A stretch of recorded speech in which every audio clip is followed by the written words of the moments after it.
চট্টগ্রাম কক্সবাজার মহাসড়কের দুর্ঘটনায় যত মানুষ মারা যাচ্ছে এটা রাষ্ট্রীয় ইন্ধনে হত্যাকাণ্ড বলে আমরা ঘোষণা করছি। প্রতিদিন আমরা দেখতে পাচ্ছি এই সড়ক এখন মৃত্যুর জনপদে রূপান্তরিত হয়েছে, মৃত্যুপুরীতে রূপান্তরিত হয়েছে। সাময়িক উপস্থিত মিডিয়া, আপনারা জানেন আমরা দীর্ঘদিন ধরে চট্টগ্রাম কক্সবাজার মহাসড়ক চলায়ন বাস্তবায়নে আন্দোলন করে যাচ্ছি, কিন্তু আমরা এখনো পর্যন্ত এর কোনো যৌক্তিক সমাধান খুঁজে পাইনি। তাই আমরা আজকে বলতে বাধ্য হচ্ছি, চট্টগ্রাম কক্সবাজার মহাসড়কের দুর্ঘটনায় যত মানুষ মারা যাচ্ছে এটা রাষ্ট্রীয় ইন্ধনে হত্যাকাণ্ড বলে আমরা ঘোষণা করছি। এই মানুষগুলো মারা যাচ্ছে না, এটা রাষ্ট্রীয় ইন্ধনে হত্যা করা হচ্ছে এদেরকে। আমরা দেখি আমরা যখন রাস্তা ছয়লান করতে বলি তখন আমাদেরকে পরিবেশের দোহাই দিয়ে আমাদেরকে হাইকোর্ট দেখানো হচ্ছে। আমরা দীর্ঘদিন ধরে দাবি করে আসছি চট্টগ্রাম কক্সবাজার এই মহাসড়ককে 6 লেন উন্নীত করার জন্য।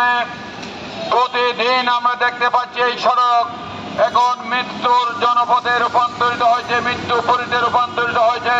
প্রতিদিন সংবাদপত্রের পাতা খুললেই আমরা দেখি সেখানে 5 জন 7 জন 10 জন করে মৃত্যুকে আলিঙ্গন করছে।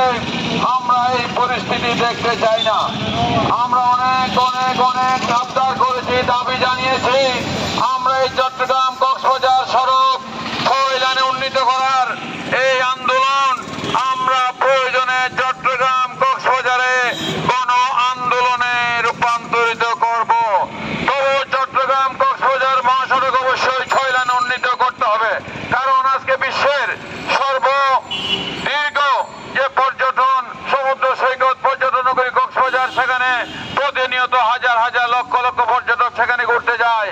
আজকে মাতারবাড়ি দ্বীপ সিবোর্ড, আজকে কয়লা বিদ্যুৎ কেন্দ্র, আজকে এই যে টেকনাফে আজকে রোহিঙ্গা শরণার্থীদের রসদপত্র নেওয়ার ক্ষেত্রে এই রাস্তার উপর যে চাপ পড়েছে, সেই চাপ দূরীকরণের জন্য আজকে পদক্ষেপ নেওয়ার জন্য আমরা বারবার আমরা বলে আসছি, কিন্তু সরকার বাহাদুর সেদিকে পদক্ষেপ করছে না।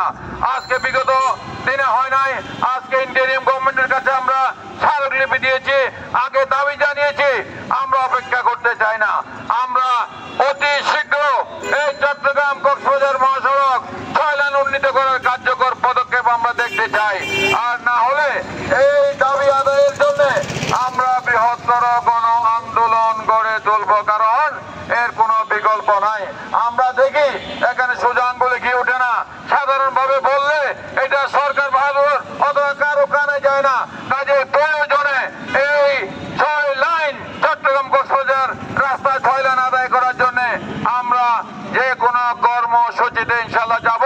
আগামী দিনে চট্টগ্রামবাসী কক্সবাজারবাসী